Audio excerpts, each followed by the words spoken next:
नमस्कार। एक shock wave आया है वाशिंगटन से, सीधे व्हाइट हाउस से, और इसे ट्रिगर किया है डोनाल्ड ट्रंप ने। अब आप बहुत ध्यान से सुनिए, क्योंकि ये कोई छोटी बात नहीं है कि एक सिटिंग यूएस प्रेसिडेंट खुले मुंह से कह दे we can take Kharg island. दोस्तों, ये एक कैजुअल लाइन है, ये डिप्लोमेसी नहीं है, ये इकोनॉमिक वारफेयर का सीधा खुला तेज ऐलान है। और इसका असर सिर्फ ईरान पर नहीं पड़ेगा, ये पूरे ग्लोबल ऑयल मार्केट को उलट फुलट कर देगा। क्योंकि इस बार बात सिर्फ हमले की नहीं है, इस बार बात है तेल पर कब्जा करने की। Direct seizure, direct control, direct pressure. Trump ने जो बोला वो दुनिया के लिए एक थंडर बोल्ट था। उन्होंने कहा my favourite thing would be to take the oil in Iran, maybe we take Kharg island. और फिर उन्होंने ये भी जोड़ दिया कि अमेरिका में जो लोग उन्हें रोकने की कोशिश कर रहे हैं वो स्टूपिड पीपुल है। मतलब साफ है, ट्रम्प पब्लिकली कह रहे हैं America has the power, America has the military, America has the option to take Iran's main oil island any time it wants. दोस्तों, ये सिर्फ एक स्टेटमेंट नहीं है, ये इशारा है, ये वार्निंग है, ये एक पॉसिबल मिलिट्री प्लान का खुला सिग्नल है। अब सवाल है खर्ग आइलैंड क्या है और ये इतना इंपॉर्टेंट क्यों है? खर्ग आइलैंड को समझिए ईरान की लाइफलाइन की तरह। यही छोटा सा आइलैंड है जहां से निकलता है ईरान का 90% ऑयल एक्सपोर्ट। यस, 90%। पूरी इकोनॉमी इसी आइलैंड पर डिपेंड करती है। अगर अमेरिका इस आइलैंड को कैप्चर कर लेता है तो ईरान की इकोनॉमी कोलैप्स मोड में चली जाएगी, ऑयल एक्सपोर्ट रुक जाएगा, रेवेन्यू जीरो के पास गिर जाएगा, तेहरान की गवर्नमेंट पैनिक में जाएगी और ग्लोबल ऑयल प्राइसेस आसमान के आर पार हो जाएंगे। और इसी चीज का ट्रम्प ने हिंट दिया है, we can take it easily. लेकिन दोस्तों, ये इजीली वर्ड को लाइटली मत लीजिए। यही वो सुपर पावर कॉन्फिडेंस है जो वार शुरू होने से पहले दिखाई देती है। वार पहले ही महीना 2 में पहुंच चुका है। ईरान, इजराइल और पूरा गल्फ रीजन आग में जल रहा है। रेड सी ऑलरेडी डेंजरस जोन बन चुका है। स्ट्रेट ऑफ हॉर्मुज में एक शिप सर्विलेंस राडार और मिसाइल्स की नजर में चल रहा है। सऊदी अरेबिया और यूएई टेंशन में है।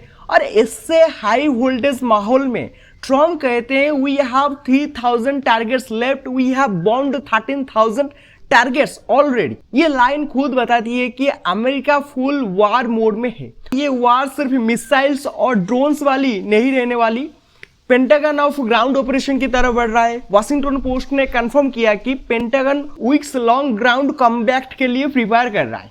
10,000 से ज्यादा यूएस ट्रूप्स डिप्लॉय हो रहे हैं। मरीन्स पहले ही पहुंच चुके हैं।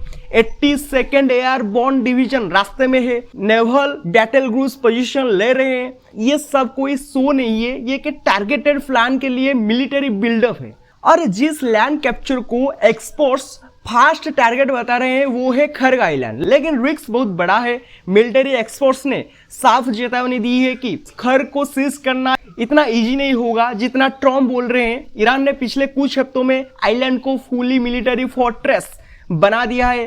एंटी आर्मर माइंस लैंडिंग को रोकने के लिए लगाए गए हैं। डजन्स ऑफ मैनपावर्स यानी shoulder fired anti air missiles ready है ताकि लो फ्लाइंग हेलीकॉप्टर और ड्रोन्स को हिट किया जा सके। Coastal traps, drone units, hidden bunkers, artillery, पूरा आइलैंड एक किल जोन में बदल चुका है। अगर यूएस मरीन्स वहां लैंडिंग करेंगे तो कैजुअलिटीज बहुत भारी हो सकती है। यूएस इंटेलिजेंस भी मान चुका है कि खर्ग पर ग्राउंड बैटल बहुत ब्लडी होगा। लेकिन इसके बावजूद ट्रम्प का कहना है I don't think they have any defence, यानी ट्रम्प कॉन्फिडेंट है कि यूएस मिलिट्री आइलैंड ले लेगी। अब आता है सबसे शॉकिंग हिस्सा, पाकिस्तान का अचानक आया हुआ लिंक। ट्रम्प ने इंटरव्यू में कहा कि यूएस और ईरान के बीच इनडायरेक्ट नेगोशिएशन पाकिस्तान इमिसरीज के जरिए चल रहे हैं। यानी पाकिस्तान एक तरह से दोनों देशों के बीच मैसेंजर की तरह काम कर रहा है। ये बात अपने आप में बहुत बड़ा जियोपॉलिटिकल कर्व बॉल है। और इससे भी बड़ा शॉक ये था कि ट्रम्प ने कहा कि ईरान ने यूएस को एक तरह का गिफ्ट दिया है। अब ज्यादा पाकिस्तान फ्लैग्ड ऑयल टैंकर्स को स्ट्रेट ऑफ हॉर्मुज से गुजरने दिया जा रहा है। पहले सिर्फ 10 शिप को परमिशन थी, अब 20 शिप्स को अलाउ किया जा रहा है। ये एक डिप्लोमेटिक वाइब्स जैसा कदम है। ईरान बेसिकली कह रहा है please don't hit our oil export, please don't touch Kharg island. इसका मतलब तेहरान अभी डर की स्थिति में है, क्योंकि अगर अमेरिका ने ऑयल एक्सपोर्ट बंद कर दिया तो ईरान का पूरा बजट कोलैप्स हो जाएगा। अब बात आती है ईरान की इंटरनल सिचुएशन की। ट्रम्प ने ओपनली कहा है कि ईरान में रिजिम चेंज हो रहा है। क्योंकि उनके अनुसार ईरान के long time supreme leader Ali Khamenei पहले ही मारे जा चुके हैं यूएस स्ट्राइक में, और उनका बेटा मुस्तफा खामेनी जिसे अगले सुप्रीम लीडर के रूप में देखा जा रहा था, वो भी डेड और इन वेरी बैड शेप है। मतलब ईरान लीडरशिप वैक्यूम में है, देश के अंदर इंस्टेबिलिटी है, और ऐसे समय में कोई भी देश सबसे कमजोर स्थिति में होता है, और ट्रम्प इसी वीकनेस को एक्सप्लॉइट कर रहे हैं। खर्ग आइलैंड क्यों इतना मैटर करता है, ये बहुत सिंपल है, क्योंकि ये ईरान का इकोनॉमिक हार्ट है। यहीं पर ऑयल टर्मिनल्स है,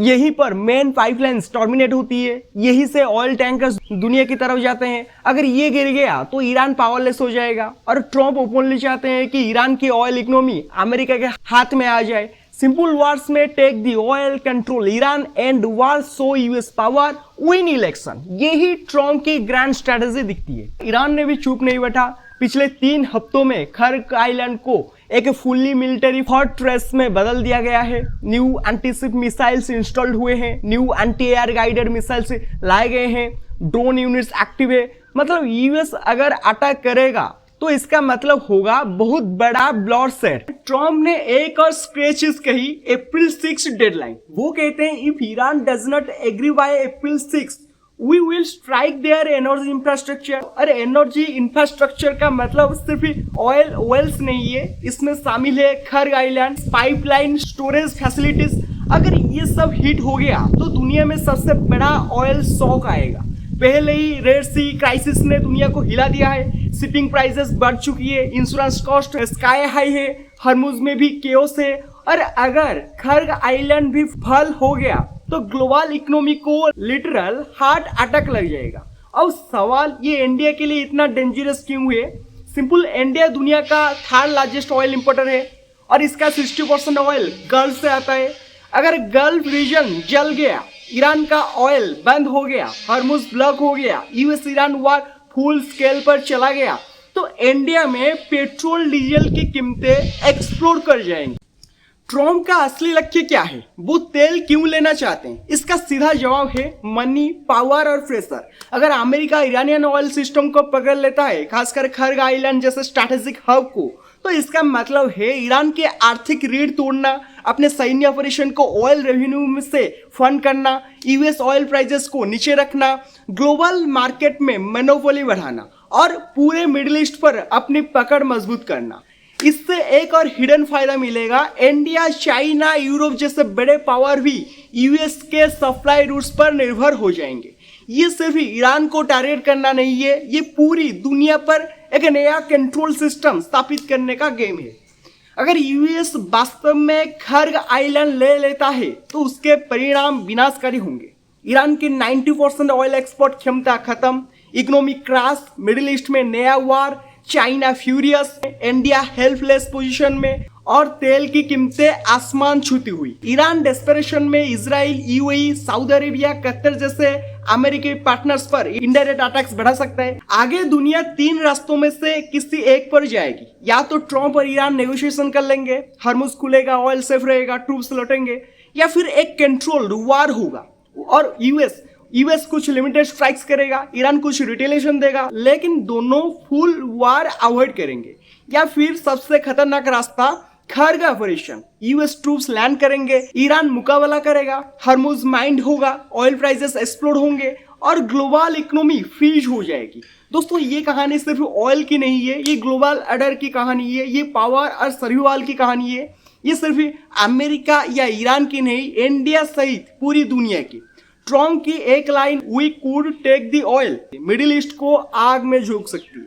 अब आने वाले कुछ हफ्ते तय करेंगे कि दुनिया युद्ध की तरफ बढ़ेगी या तेल के कारण बच जाएगी। इस वीडियो को यही पे एंड करते हैं। वीडियो पसंद आया तो वीडियो को लाइक कीजिए, शेयर कीजिए एंड चैनल को सब्सक्राइब कीजिए। Thank you, have a good day. मिलते हैं नेक्स्ट वीडियो में।